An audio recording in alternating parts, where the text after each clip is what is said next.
we finally got through our full mock-up and ready to proceed now with some smaller details. So in this video, we're just going to go over the air guides over our barrels, and we want to take a look also at our chain box ramps that we managed to successfully install there.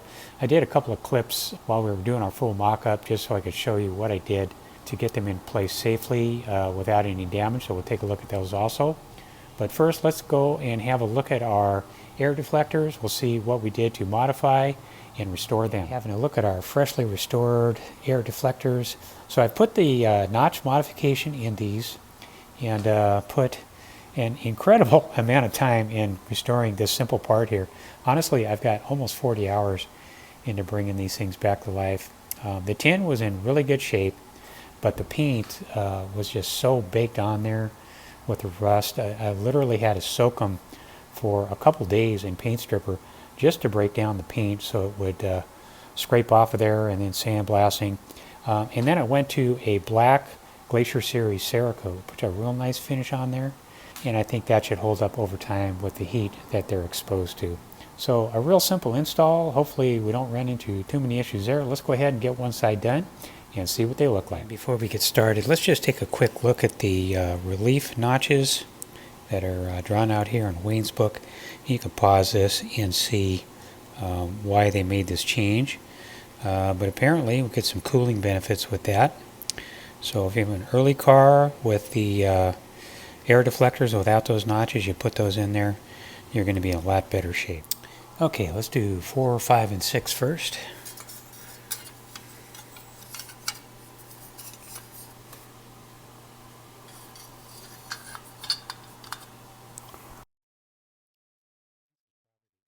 This is probably the easiest thing we've done so far, aside from the 40 hours restoring these things. And then we're replacing the retainer clips. The originals were just completely shot, fatigued, and rusted. So these are from Porsche, and quite a bit of tension on those guys.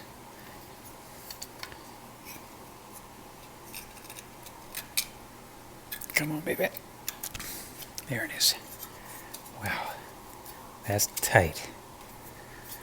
I'm just going to seat those in there.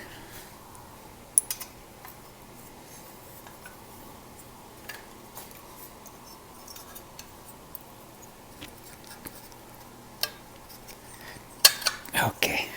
Okay, nice and tight. I don't think we're going to have any rattling around with those.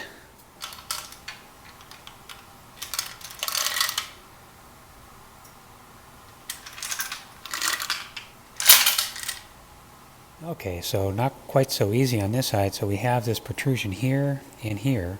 So I can't slide this guy in here with our chain box. So I'm going to pull that off of there, slide it into place, and then put back the chain box. All right, let's try this again. There we go.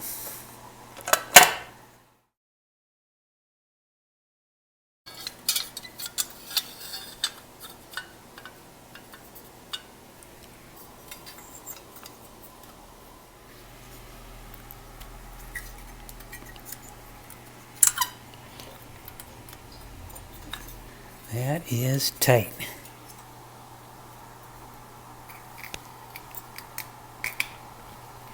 There we go. Okay, everything feels nice and seated. I think that's it. Looking through here, you can see it sitting down on the case. It's sitting on the case there. And this one is pretty much bottomed out. So that probably was one of the easiest things we've done on this restoration. And then also the sump cover plate, I restored this in pretty much the same fashion and to match the same sheen and finish.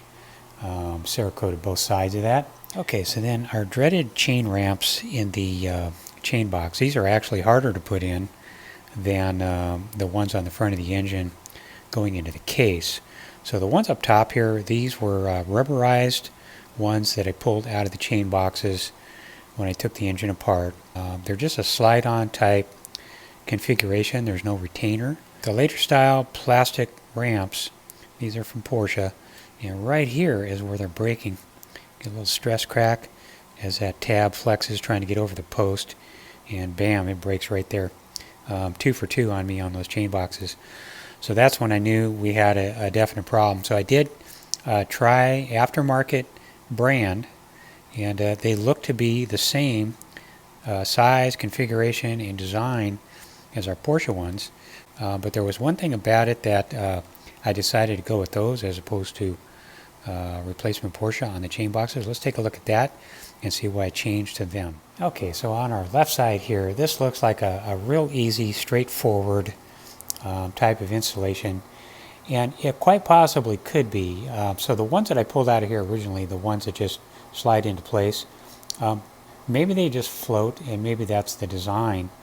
And if it is the design, then it probably would work fine. The only problem I have with it is if they could track and float with the chain, if they have those tabs on there and you try to push them over the post there without being aware of the stress, looking under here, you can see I successfully installed them without them breaking, but it was a battle. Grease them up really good, clamp them down real slow with the clamp, and this material with the aftermarket brand seemed to be somewhat more flexible than the more rigid Porsche brand, so that's why I went to these ones for the chain boxes. Also, this brand here, really tight trying to get this over the post. There's no way I could have pushed these onto the post by hand.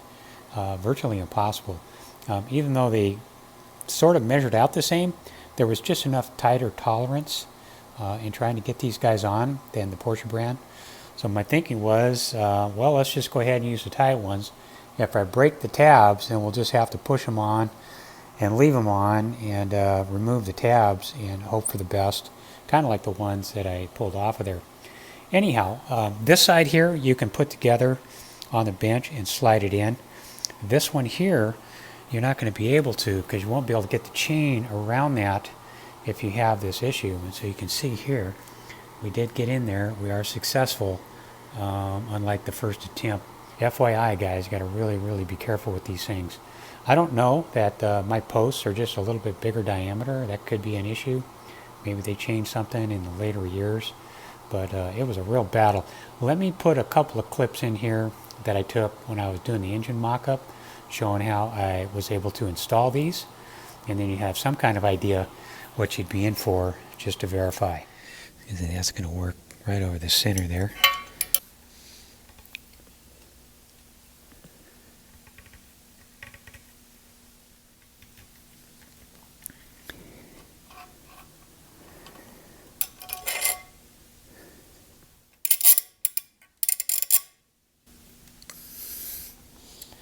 I think we're there.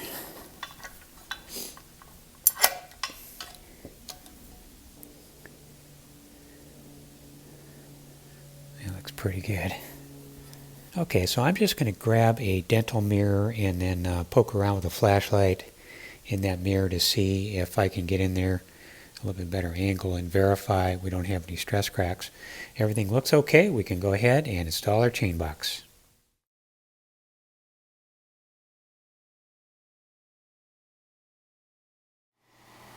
Okay, so as you can see, it was kind of a battle putting all this together. Really just shouldn't have been that way. This really should just be something you should just slide in and move on to the next thing. But man, some of the things on this car just end up that way. And it could just be mine, but if it's not, it's something to be aware of. And that's one way you can get through it. So if you're working on your chain ramps, I wish you the best of luck. Well, that's going to do it for this one, guys. Thanks for watching, and we'll see you on the next video.